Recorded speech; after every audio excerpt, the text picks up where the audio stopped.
欢迎来到阿里厨房。今天咱们来做腊八粥。这里准备了8样种子：霉豆、薏米、赤小豆各20克。这3样都具有一定祛湿的功效，可以平和一下红枣、桂圆这些滋补型食材所产生的湿热。赤小豆是长得长长瘦瘦的哈。花生、莲子、燕麦都是比较爱吃的，各来30克。莲子不要选磨皮的白莲子，最好用这种带皮的嫩白莲。燕麦久煮不烂，有硬脆的口感，可以丰富一下口感层次。黑米30克，除了营养丰富，还可以令成品的色泽更诱人。糯米的分量要大一些，60克，能让粥水更加粘稠香浓。最后再来20克桂圆和5个红枣。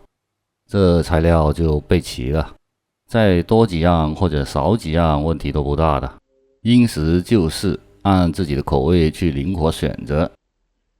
想要突出食材各自的口感，就得要分别进行处理。燕麦和花生不容易煮透的，放在一起；莲子、薏米、赤小豆、糯米放在一起。黑米的水是可以利用的，先清洗2遍，再用清水泡上。桂圆和红枣到进锅之前再处理，其他的分别倒入足量的清水泡上，就这样泡30个小时，最好能泡过夜，让它们充分吸收水分，就比较容易煮了。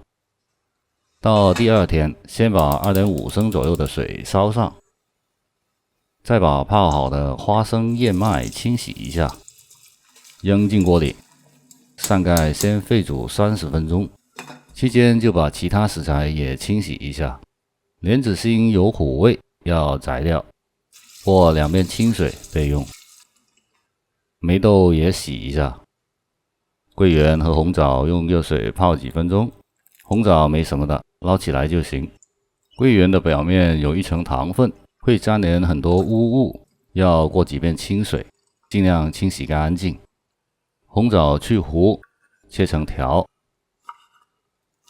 桂圆也可以1分为2，显得多一点。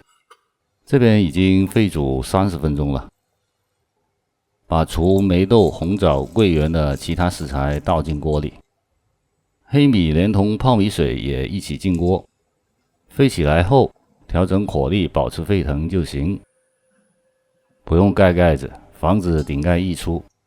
面上的浮沫看着不舒服，可以撇一下，不撇也没影响的，它会不断产生的。又过去20分钟，把霉豆倒进去。这时候的糯米还没煮开，粥水还显得比较稀薄的。进入这个阶段就要注意经常搅动了，一旦产生了粘底，不用紧张，关火上盖焖几分钟，就能很容易刮开了。再开火煮沸。这时候的粥已经差不多了，就把桂圆和红枣扔进去，一边搅一边再煮几分钟，就可以放糖调味了。这里用了50克红糖，最好用红糖，味型比较搭，没有的话用其他糖代替也没问题。等糖完全化开了，这个腊八粥就算包好了，先盛上来1碗尝尝哈，相当的浓稠绵密。这样做出来的粥，进嘴细细品味，香甜的红枣，爽口的燕麦，脆甜的桂圆，软绵的莲子、花生，每样食材该有的质感和味道都能分辨出来，同时在口腔里绽放、碰撞、融合。美味是美味，就是有点麻烦。接下来咱们做个简单点的。假设现在是晚上10点钟，准备好同样的食材，分量减半，不用浸泡，直接清洗2遍就可以了。再加上处理好的红枣和桂圆，直接倒进电饭锅里，加进去1升左右的开水，预热6小时后运行一个蒸煮程序。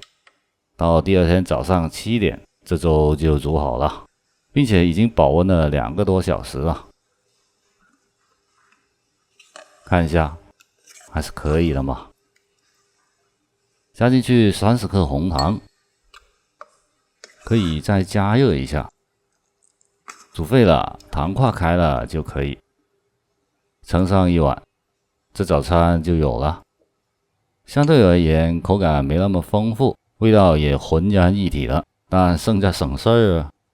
当然了，你需要根据自己的电饭锅去调整预约、煮制和保温的时间，配合自己的作息习惯，达到既省事儿又好吃的目的。我是阿里，谢谢你的观看，咱们下期再见。